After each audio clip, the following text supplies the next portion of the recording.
A palavra de hoje continua a série O Poder do Evangelho, no tema Uma Nova Vida. Mas antes de falar desse tema, nós vamos ler novamente, como semana passada, Romanos 1,16, que diz: Não me envergonho do Evangelho, porque é o poder de Deus para a salvação de todo aquele que crê. Quando nós aprendemos esse princípio da palavra de Deus, nós já comentamos sobre a questão de nós estarmos encarando o Evangelho como uma nova identidade, essa vida com Deus como algo que realmente mexe com o nosso dia a dia, e por isso nós não podemos deixar que a vergonha tome conta, nós não podemos deixar que de alguma forma nós venhamos impedir que o Evangelho seja revelado, seja expresso por meio das nossas palavras, por meio das nossas atitudes, por meio daquilo que nós fazemos a cada dia nessa terra, dentro de casa, no trabalho e tudo mais. Mas hoje eu quero ressaltar a segunda parte desse versículo, que diz que o Evangelho é o poder de Deus para a salvação de todo aquele que crê, de todo aquele que acredita. Então, entenda aqui comigo que Deus, ele tem um projeto para todos nós. Deus tem bênçãos reservadas para todos nós. Deus tem milagres disponíveis para todos nós. Mas se existe uma chave principal na vida de uma pessoa com Deus, se chama fé. Ou seja, mesmo que Deus tenha algo liberado e preparado para as nossas vidas, muito pouco do projeto de Deus vai acontecer se nós não tivermos fé. Algumas coisas Deus pode até intervir, Deus pode até nos cuidar, proteger, guardar em algum momento a nossa vida, mas de verdade, uma relação com Deus, uma relação que vive esse poder de Deus que a Bíblia está narrando, e essa salvação que a Bíblia está prometendo, só é liberado àquele que crê. Por isso, em Romanos 1,16 diz que o Evangelho é o poder de Deus para a salvação de todos. Porém, aqueles que creem conseguem ativar essa salvação que vem de Deus. E quando a palavra de Deus fala em salvação, eu não sei o que vem na tua mente quando a palavra de Deus fala em salvação, quando você escuta esse termo salvação. Mas salvação, dependendo da situação que você encontra, pode ser algo completamente diferente. Salvação, se você está diante de uma situação grave de enfermidade, é uma coisa. Salvação para aquele que está numa crise financeira pode significar outra coisa. Salvação para aquele que está deprimido, para aquele que está triste, cabisbaixo, para aquele que está sofrendo emocionalmente é uma coisa. Salvação para aquele que está lutando para restaurar o seu casamento é outra coisa. Então nós aprendemos que todas essas necessidades que a nossa vida por vezes tem, todas as dificuldades que nós enfrentamos e mais, todo o mal que nos cerca são objetivos de Deus em nos salvar, em nos resgatar. Quando você escutar essa palavra salvação, eu quero que você imagine que é o suprimento de toda e qualquer necessidade da parte de Deus para as nossas vidas. De retirar todo e qualquer mal que venha sobre a nossa realidade com o poder de Deus liberado sobre as nossas vidas. Então, por isso, salvação nós podemos dizer que ela é o pacote de benefícios daqueles que recebem a presença de Deus por meio da fé em Jesus Cristo. Para alguns de nós, salvação vai ser mais forte numa área, noutra área, numa situação, noutra. Quem sabe você caminha com Deus já a partir de hoje, daqui 10 anos você enfrenta um grande desafio que nunca enfrentou e lá se manifesta outra forma de Deus te salvar, de Deus te manter, de Deus preservar a tua vida, de Deus te dar alívio, de Deus te dar libertação, de o Senhor te dar um escape, dele trazer recursos, do Senhor te curar. Tudo isso é o pacote da salvação. Contudo, nesse pacote de salvação, que nós vamos estar falando sobre ele nas próximas 3 semanas, para mim, dos aspectos mais importantes que a salvação desperta, que a salvação libera, é a nova vida.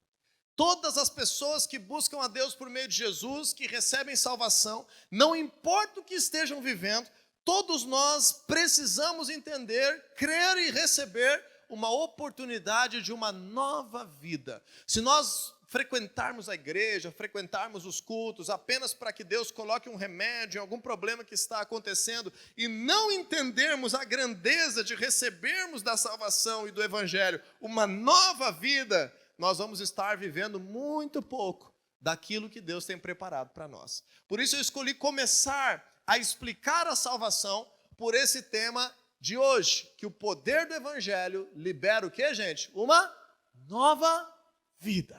E quando nós aprendemos isso, nós aprendemos que, em primeiro lugar, uma nova vida sobrepõe uma realidade previsível de morte. A primeira grande característica da nova vida que uma aliança com Deus revela sobre nós é que a nova vida sobrepõe a morte eterna. Deixa eu te explicar um pouco melhor isso, por isso eu vou precisar de alguns textos bíblicos e da tua atenção, para que você entenda que, acima de qualquer detalhe do teu caminhar, acima de qualquer problema do teu dia a dia, da tua família, do teu dinheiro, das tuas emoções, da tua saúde, mais importante que qualquer coisa dessas, a Bíblia revela que a salvação vem para resolver, para responder, para satisfazer o problema humano da morte eterna, o problema humano da morte espiritual, do afastamento de Deus, e por causa disso, a maioria das pessoas tem medo da morte. Por causa disso, a maioria das pessoas tem aversão a pensar na sua velhice, na sua morte, naquilo que vai acontecer com a sua existência, e muitas pessoas acabam vivendo tomadas pelo medo, por insegurança, por tristeza, quando pensam em morte, porque a morte não pode ser vencida por nós, a não ser que nós venhamos ter uma aliança com Deus por meio de Jesus. E não somente a morte física, mas mais do que a morte física, existe uma morte espiritual, uma separação da presença de Deus, que nos faz sentir constantemente vazios, que nos faz sentir que está faltando algo na nossa realidade. E isso, mesmo que estamos vivos fisicamente, a palavra de Deus nos ensina que é uma morte causada pela separação de Deus, por não ter uma aliança com Deus, por não conhecer o caminho para se achegar a Deus. E assim nós temos um ditado popular que nos consola, que diz assim, que todos os caminhos levam a Deus. Então, se eu estiver fazendo qualquer coisa que eu julgue ser espiritual na minha vida, eu pego esse ditado popular e eu digo, não, todos os caminhos levam a Deus. Mas aí, com o passar do tempo, eu começo a perceber que isso não está gerando frutos bons na minha vida, que isso está piorando outras áreas da minha vida, que eu continuo com um vazio no meu interior, porque a palavra de Deus não afirma que todos os caminhos levam a Deus, que qualquer tipo de fé leva a Deus, que qualquer busca espiritual leva a Deus. A palavra de Deus afirma que Jesus é o único caminho para conhecermos a Deus. E quando nós aprendemos essa verdade, eu quero ler contigo um texto da Bíblia, pode projetar para nós, Romanos capítulo 3, versículo 23, é uma informação categórica, clássica do cristianismo, que você precisa ter aí muito nítida na tua mente e na tua concepção sobre coisas espirituais, realidades invisíveis, coisas sobrenaturais. Esse é o primeiro e maior aspecto da salvação, é a salvação da nossa alma. É a salvação que restaura a vida no nosso espírito. É a salvação que nos muda de dentro para fora. E diz ali a palavra de Deus que todos pecaram e estão destituídos da glória de Deus. Estão destituídos da presença de Deus. Outra tradução diz, todos pecaram e estão afastados da presença gloriosa de Deus. Essa é a realidade que a palavra de Deus nos revela, não sou eu que estou inventando, não é qualquer outro homem que disse, a palavra de Deus nos revela que a nossa natureza humana é pecaminosa. Nós, por essência e por natureza, carregamos um instinto egoísta, um instinto maléfico, um instinto de estarmos sempre causando um mal, muitas vezes a nós mesmos, pela nossa carnalidade, por desejos que nos cegam, e quando vemos, caímos em armadilhas e nos arrependemos e perdemos relacionamentos importantes. Tudo isso tem a ver com uma realidade espiritual que nós não enxergamos, mas que a palavra de Deus explica. E ela está dizendo que por causa dessa realidade de pecado nas nossas vidas, por causa desse acesso, dessa aliança com o pecado, nós nos tornamos pessoas naturalmente afastadas da presença de Deus. E quando nós começamos a perceber essa verdade, Deus nos revela isso. Por exemplo, não precisa abrir a tua Bíblia se quiser anotar, em Efésios capítulo 2, versículo 1, a palavra de Deus diz que nós estávamos, antes de conhecer a Deus, mortos nos nossos pecados, ou seja, separados de Deus, porque é isso que a Bíblia diz como morte. A morte é a separação, é uma separação definitiva, é uma falta de acesso. Na verdade, as pessoas que morrem, elas não deixaram de existir, elas continuam existindo e vão estar prestando contas da sua vida diante de Deus no último dia em que o Senhor Jesus voltar. É isso que a palavra de Deus promete. Mas por que nós chamamos isso de morte? Porque as pessoas que morreram estão agora separadas definitivamente da nossa existência. Então, morte significa uma separação. E quando nós não conhecemos a Deus por meio de Jesus, nós temos essa separação. Nós carregamos esse vazio, nós estamos afastados da glória de Deus. E aí o que eu preciso te dizer hoje é que quando você conhece o que Deus está revelando para a tua vida, para estar perto de ti, você começa a receber o Evangelho. Então o Evangelho nada mais é do que a notícia de Deus se revelar de uma forma clara e de uma forma que você pode agora reverter essa realidade. Por meio de Jesus Cristo, nós podemos receber presença de Deus e palavra de Deus. Porque a mesma Bíblia que revela que o nosso pecado nos afasta da presença de Deus, no mesmo livro de Romanos, 3 capítulos para frente, agora Romanos 6, 23, abra comigo lá, 3 capítulos para frente, Romanos 6, 23, diz assim a palavra de Deus: pois o salário do pecado é a morte, mas o dom gratuito de Deus é a vida eterna em Cristo Jesus. Então, se o pecado nos gera morte espiritual e morte física, o Senhor Jesus nos gera vida espiritual e vida eterna. Então, quando nós entendemos isso, talvez eu poderia pregar hoje só sobre isso, mas eu quero trazer uma mensagem mais completa ao longo desse mês, então vai ser apenas o primeiro aspecto. A nova vida que nós recebemos quando cremos em Deus por meio de Jesus e por meio da Bíblia, ela sobrepõe a morte espiritual, ela resolve o problema da morte espiritual. Então nós nos tornamos pessoas destinadas à vida eterna. Isso nos dá uma nova perspectiva. Isso nos dá uma nova forma de viver, uma nova forma de enxergar a vida. Mas daqui a pouco eu vou falar sobre isso. Porque a segunda característica de uma nova vida é que, além dela resolver essa angústia humana da morte, essa angústia humana do vazio existencial, essa angústia humana de não ter certeza se Deus é real, se Ele existe, se Ele está ouvindo a minha oração, a nova vida resolve, traz relação com Deus. Sabe por quê? Porque a nova vida é uma vida com Deus. E por isso que ela é nova. Porque quando nós não cremos em Jesus, nós até podemos acreditar que Deus existe, mas nós não temos uma vida com Deus, uma vida vivida com Deus. Nós estamos numa outra vida, nós estamos vivendo uma vida sozinhos, que alguns de nós acreditamos em Deus. Agora, quando nós cremos em Jesus, entendemos o Evangelho, a palavra de Deus e o seu poder, nós recebemos uma nova condição de vida. E nessa nova condição de vida, não é uma vida que vive sozinha, sofrendo, com um vazio existencial, não é uma vida que não tem solução, não é uma vida desamparada, que talvez acredite em Deus. Agora essa nova vida é uma vida com Deus. É uma vida que Deus faz parte. É uma vida que Deus tem compromisso. É uma vida que o nosso Deus tem uma aliança. É uma vida que Deus libera as suas promessas, os seus projetos, os seus planos. É uma vida, como foi ministrado hoje aqui, que você carrega uma porção do Espírito Santo de Deus, que pode ser liberado em qualquer momento de necessidade, no dia que for, no lugar que for, na situação que for, porque você carrega uma nova vida, uma vida com Deus, uma vida ativa, uma vida aceita por Deus. Uau, essa é uma notícia extraordinária. No mesmo livro de Romanos, no capítulo 1, Nós lemos no início o versículo 16, agora no versículo 17.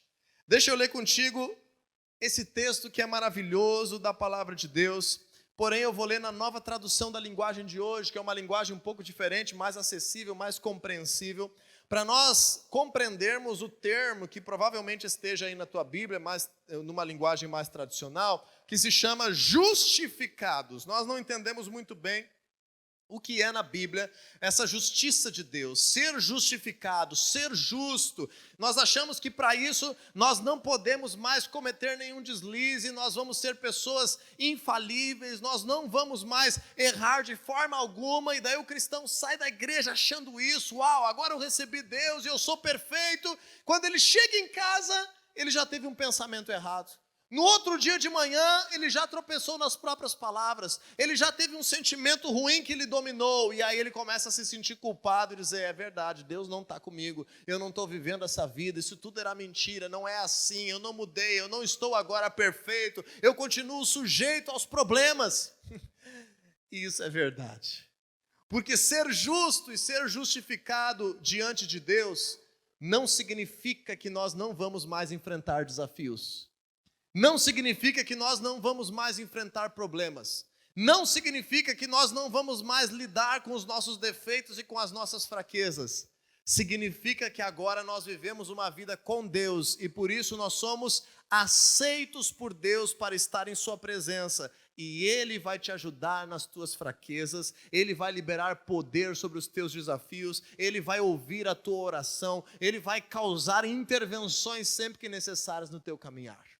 Por isso deixa eu ler Romanos 1,17, que diz assim: pois o Evangelho mostra como é que Deus nos aceita. Estou lendo na nova tradução da linguagem de hoje. É por meio da fé do começo ao fim. Como dizem as Escrituras Sagradas, viverá aquele que, por meio da fé, é aceito por Deus. Então a palavra de Deus está nos ensinando que uma vida que não é uma vida com Deus, não é a vida que a Bíblia tem projetado para nós. Não é a verdadeira vida. Não é uma vida abundante. Talvez você já viveu 10, 20, 30, 40, 50, 60 anos da tua vida, 70 anos sem Deus, e hoje você está descobrindo que existe uma vida mais completa que você pode viver com Deus. Olha a palavra de Deus dizendo que viverá aquele que por meio da fé é aceito por Deus. Isso traduz essa expressão justificação. Então a nova vida não é uma nova vida simplesmente porque eu venho na igreja um dia e eu digo, olha, agora dei um basta, agora eu zerei, agora eu vou ter um recomeço, a partir de hoje eu vou ter uma nova vida. E aí você, quem sabe, quer se mudar, quer mudar de emprego, quer assumir outras responsabilidades, e quando você se depara, você está continuando vivendo sozinho. Isso seria uma palestra de pensamento positivo, isso seria uma palestra filosófica, mas nós não estamos aqui numa aula de filosofia ou de pensamento positivo, ou de um treinamento, de um coach que vai te motivar a ser você mesmo do melhor jeito que você pode ser. Tudo isso é válido para a vida, mas nós estamos aqui numa igreja dizendo que aqui nesse lugar você pode encontrar a presença de Deus para viver uma nova vida, não por causa das tuas imperfeições, mas por causa que o Senhor quer fazer parte dela, e por isso ela vai ser nova a partir do momento que você crê. Quando nós entendemos essa verdade, eu preciso te dizer um terceiro aspecto. Qual era o primeiro? Que a nova vida sobrepõe a morte espiritual, sobrepõe o medo da morte e nos dá a expectativa de uma vida eterna. Então, mesmo que nós venhamos enfrentar a morte desse corpo, quando nós cremos em Jesus, nós recebemos vida eterna. E quando nós cremos em Jesus, aquele sentimento de vazio, aquela incompletude, aquela morte no nosso espírito, aquele pecado nos dominando, aquele vício que me dominava, aquele temperamento explosivo que me fazia fazer coisas que eu me arrependia no outro dia, aquilo que eu já fiz, que eu coloquei fora tantas realidades, tanto recurso financeiro, agora, com Deus, eu consigo começar a vencer. Porque a minha nova vida é uma vida com Deus, não é uma vida que crê que Deus existe, é uma vida com Deus. E isso nos leva a uma terceira percepção de como que o Evangelho ativa uma nova vida. Diga assim comigo: a nova vida com Deus produz mudanças. Essa é a grande verdade que eu quero que você entenda. Porque muitas pessoas entendem essa mensagem. Muitos cristãos abraçam essa mensagem. Creem em Deus e numa nova vida com Ele. Passam a ser pessoas de oração. Passam a ser pessoas que leem a Bíblia. Passam a ser pessoas que frequentam uma igreja local. Passam a ser pessoas que se chamam de cristãos, que se dizem devotos a Deus, mas não permitem que tudo isso que se faz de forma espiritual produza mudanças na prática do seu dia a dia, na sua realidade, na sua casa, nas suas palavras, na sua mente, em tudo aquilo que faz. Então, esse é o verdadeiro evangelho. O verdadeiro evangelho é aquele que abre portas para uma nova vida, porque eu creio em Jesus, porque eu quero agora que o Senhor Jesus seja o Senhor da minha vida, seja rei sobre a minha existência. Eu quero agora conectar a minha vida com Deus e viver uma vida com Deus. E isso vai me fazer ter uma concepção e uma esperança de vida eterna. Isso vai me fazer preencher qualquer necessidade que eu tenha no meu espírito, na minha alma. Mas agora, por último e mais importante, talvez o maior erro de muitos cristãos na nossa nação, é conseguir entender que essa nova vida, essa vida espiritual, essa vida, entre aspas, religiosa, precisa causar mudanças. Precisa causar frutos, precisa causar poder de Deus manifesto, precisa causar experiências novas. Hoje nós vimos aqui um testemunho de transformação. Nós vimos aqui, se você conseguiu chegar no início do culto, nos primeiros minutos nós tivemos um grande testemunho de transformação. Eu não sei qual é a tua necessidade hoje, eu não sei qual é a tua realidade, eu não sei quais são as tuas dificuldades, quais são as tuas fraquezas, qual é a necessidade grande que você tem de uma intervenção na tua vida, mas eu sei que o Deus que nós servimos e que se revela na sua palavra não é apenas um Deus que quer se relacionar contigo enquanto você está de olhos fechados e mãos levantadas dentro da igreja. É um Deus que quer fazer a diferença e produzir mudanças em todos os aspectos da tua existência. Quando nós aprendemos sobre isso, eu preciso te dizer que essa nova vida precisa gerar uma nova concepção de quem você é. Essa nova vida precisa gerar uma nova concepção sobre Deus. Você começa a conhecer a Deus de uma forma diferente. Essa nova vida precisa gerar uma nova concepção da tua existência neste mundo. E essa nova vida precisa gerar uma nova concepção sobre a realidade espiritual que nós não vemos, mas que é diretamente proporcional àquilo que acontece na nossa realidade. A nova vida precisa produzir mudanças. O evangelho, a palavra de Deus, o poder de Deus precisa causar essa nova vida, e essa nova vida tem que ser vista, tem que ser percebida. Essa nova vida precisa ser de fato experimentada na prática. E por causa disso, tristemente, alguns cristãos acabaram envergonhando o evangelho. Porque talvez você já tenha conhecido e talvez tristemente conheça, e isso vai de como cada um desenvolve a sua caminhada com Deus e a sua fé. Pessoas que se intitulam cristãos, mas você se decepciona com essas pessoas. Pessoas que se intitulam cristãos, mas você não consegue confiar nessas pessoas. Pessoas que se intitulam cristãos, mas não pagam as suas contas. Pessoas que se intitulam cristãos, mas são relaxadas no seu trabalho. Pessoas que se intitulam cristãs, que têm toda uma linguagem no meio da igreja, mas que são uns cavalos e umas éguas dentro de casa. Pessoas que se intitulam cristãs, mas que não seriam contratadas na tua empresa. O que acontece? Qual é o problema disso? O problema, como eu comecei falando sobre a nova vida, é que tudo que nós recebemos de Deus precisa ser recebido pela fé. Então, se eu creio que Deus é real e habita no meu coração, no meu espírito e na minha alma, isso vai acontecer por meio de Jesus Cristo. Porém, eu posso crer nisso, estar dentro de uma igreja e não crer que Deus quer produzir mudanças na minha realidade, no meu comportamento, no meu jeito de viver, de educar meus filhos, de trabalhar, de tratar minha esposa, meu marido, os meus pais. Eu não creio nisso. Então o que acontece? Deus fica limitado por aquilo que nós cremos. Lembra que nós lemos? A salvação, ela é conforme nós cremos. O evangelho é o poder de Deus para a salvação de todo aquele que crê. Então, conforme você crê, você vai viver algo de Deus. Comece a ler a Bíblia pelo Novo Testamento. Deixa eu te dar essa dica. Comece a ler a Bíblia pelo Novo Testamento, pelo livro de Mateus. Quando você for começar a ler a Bíblia, comece pelo Novo Testamento. Quando você ler a Bíblia começando pelo Novo Testamento, você vai ver como que Jesus apresentava a Deus. Como que Jesus traz essa nova notícia, esse evangelho de quem Deus é. Mas você vai ver em vários momentos da relação de Jesus com as pessoas, que ele dizia assim, então tá, seja feito conforme a tua fé. Assim como você creu, aconteça. E aí você vai ver Jesus liberando todo o poder de Deus necessário em qualquer circunstância, o mesmo Jesus que diz assim, e todos os enfermos foram trazidos a ele, ele curou todos os enfermos. Ele curou paralíticos, ele curou cegos, surdos, ele curou a todos naquele dia. O mesmo Jesus você vai ver dizendo assim, e naquele outro momento ele não pôde fazer muitos milagres por causa da incredulidade daqueles que estavam ao seu redor. Você vai ver o mesmo Jesus dizendo, uau, eu fiquei admirado com a fé desse homem, seja feito assim.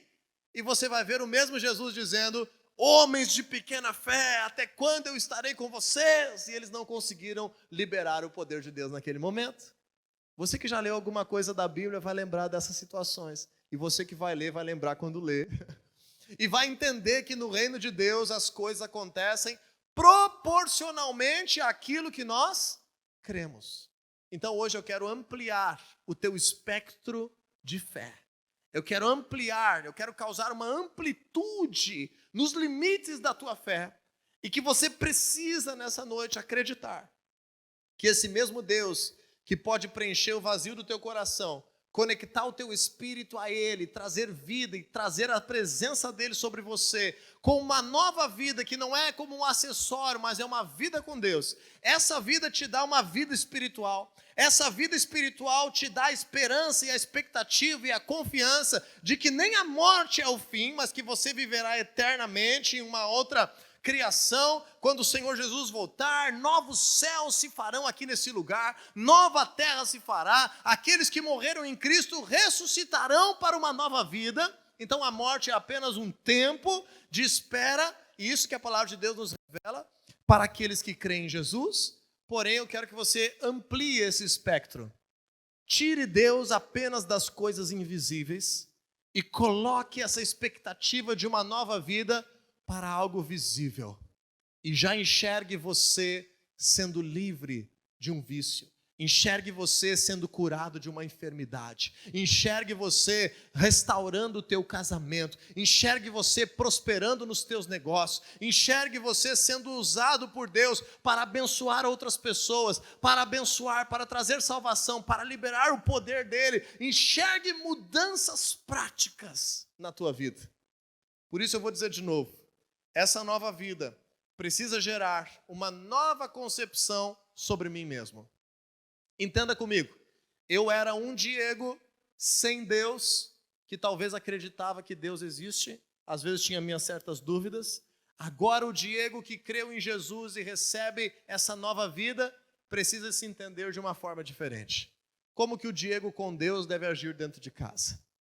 Como que o Diego com Deus deve ter um otimismo e uma esperança para o seu futuro? Como que o Diego que vive uma vida com Deus deve organizar as suas finanças? Como que o Diego com Deus deve tratar as pessoas no trânsito? Como que o Diego com Deus vai viver essa nova vida?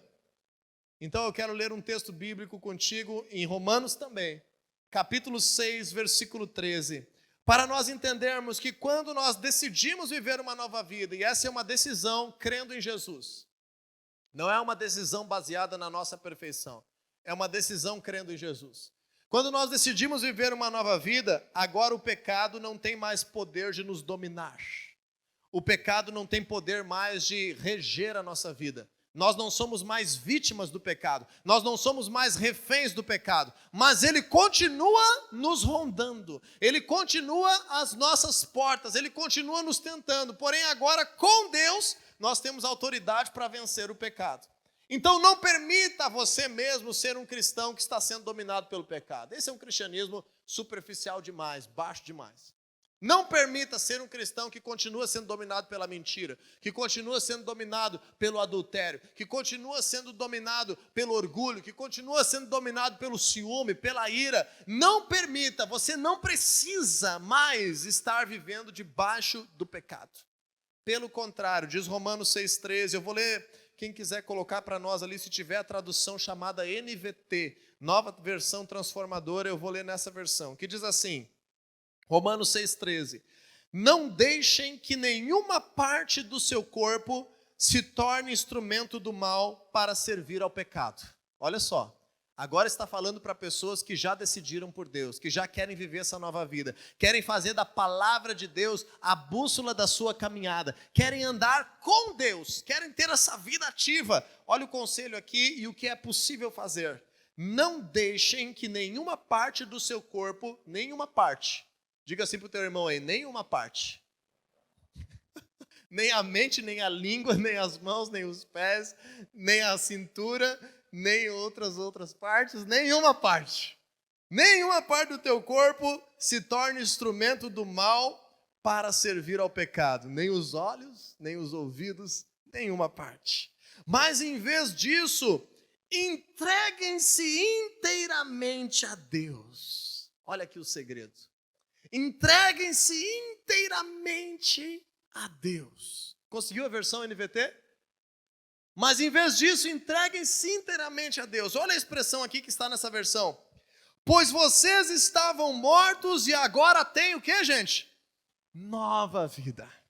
Então agora, quando aquela dificuldade surgir, quando aquela minha fraqueza se levantar, quando aquela tentação vier, o que eu tenho que fazer? Não, agora eu sou perfeito, agora eu sou bom, eu fui lá na igreja e eu disse que agora eu tenho uma nova vida, eu vou enfrentar que nem eu enfrentava antes. Você vai ficar de pé ou cair?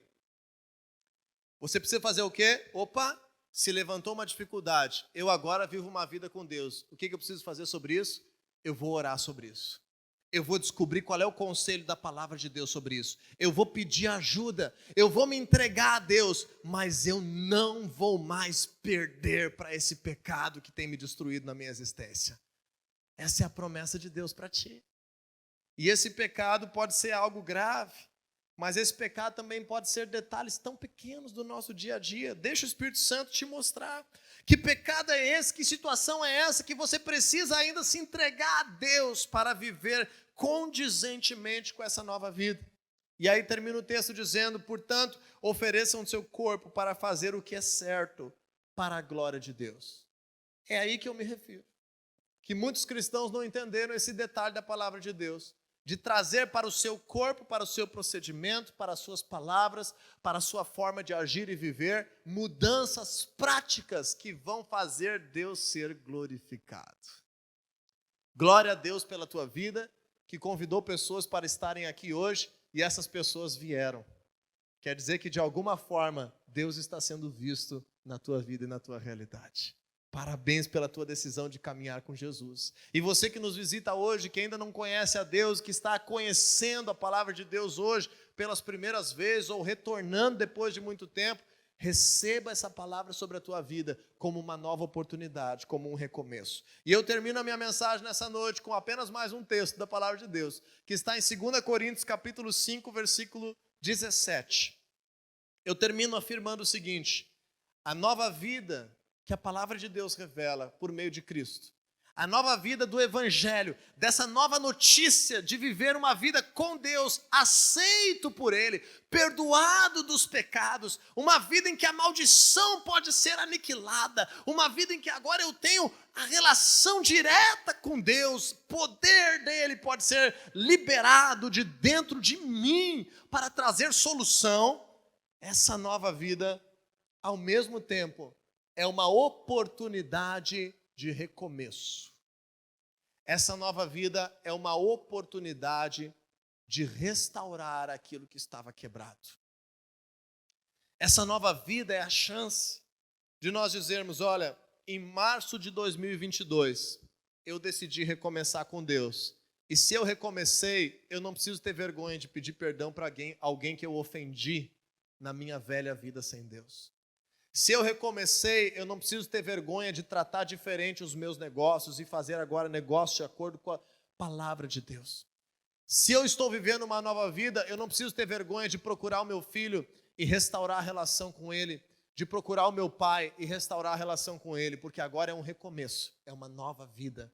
E eu posso aproveitar essa oportunidade e deve aproveitar essa oportunidade para começar a fazer diferente tudo aquilo que estava diferente dos projetos de Deus na tua realidade. Você está entendendo o que eu estou dizendo? Está ficando clara essa mensagem? A nova vida precisa produzir mudanças. E nessas mudanças, nós entendemos que muda o nosso espírito. É de dentro para fora que a coisa acontece. Tem uma mensagem que eu ministrei esses dias sobre isso. Se você quiser acompanhar no nosso canal no YouTube, Família da Fé Viamão, ou no Spotify, em meu nome, Diego Cunha, procure a mensagem de dentro para fora. Porque a nova vida, ela acontece de dentro para fora. Muita gente quer ser cristão e forçar uma aparência quando não mudou por dentro ainda. Não faça isso. Mude de dentro para fora. Não precisa aparentar nada, não precisa fingir nada, não precisa maquiar nada. Muda de dentro que as coisas vão mudar do lado de fora. Mas quando o espírito muda, aí o nosso coração muda, a nossa vontade muda, os nossos sentimentos mudam. Quando os sentimentos, as vontades, quando o espírito muda, quando a alma é curada, a nossa mente muda, a nossa forma de pensar a vida muda, as nossas concepções mudam. E quando a tua mente muda, o teu coração muda, o teu espírito muda, a tua alma muda, o teu comportamento também muda, a tua linguagem também muda. A forma como você reage aos problemas também muda. O medo, a tristeza, a angústia, a ansiedade se mudam. E nós começamos a experimentar a grandeza dessa nova vida. Aí você pode me perguntar, mas Diego, por que eu preciso querer uma nova vida? Porque a palavra de Deus nos revela que nele estão os conceitos que produzem vida eterna. Em Deus estão os caminhos mais elevados que nós podemos trilhar. É de Deus que vêm os pensamentos maiores que nós podemos ter. Dele vem a sabedoria para nós vivermos a nossa vida. Nele está o poder sobrenatural para operar milagres na realidade que nós vivemos. Então, a nova vida, com certeza, é uma vida muito melhor do que uma velha vida sem Deus. A nova vida revelada pelo Evangelho. E aí 2 Coríntios 5,17 declara, portanto, se alguém está em Cristo, é nova criação. As coisas antigas já passaram, eis que surgiram coisas novas. Com Deus, você começa a viver coisas novas. Abraão, como nós cantamos hoje, quando Deus falou com ele para que ele pudesse viver um novo projeto, ele começou um novo projeto com 75 anos de idade. Moisés, o grande Moisés que tirou o povo do Egito, começou o projeto de Deus com 80 anos de idade. Caleb, que conquistou a parte mais difícil de Canaã, da terra prometida, começou com 80 anos de idade. O apóstolo Paulo já era bem grandinho, já tinha cometido muitos erros, já tinha vivido muita coisa, tinha assassinado inocentes, e Jesus encontrou ele e deu tempo dele escrever uma história tão linda que as cartas dele viraram palavra de Deus até hoje. Então nunca é tarde para começar uma nova vida. Ao mesmo tempo, quanto antes, melhor. Porque Deus não deleta da nossa mente aquilo que passou. E aquilo que passou, que nós nos envergonhamos, infelizmente, nós vamos carregar como testemunho de vergonha para sempre. Então não deixe para amanhã uma nova vida, porque amanhã você pode estar arrependido de algo que a tua velha vida te fez fazer, que o pecado te dominou, que você frustrou pessoas, machucou pessoas, que você agiu indevidamente, que você botou fora aquilo que tinha, que você não tem ainda uma certeza sobre a morte, sobre Deus, sobre a tua existência.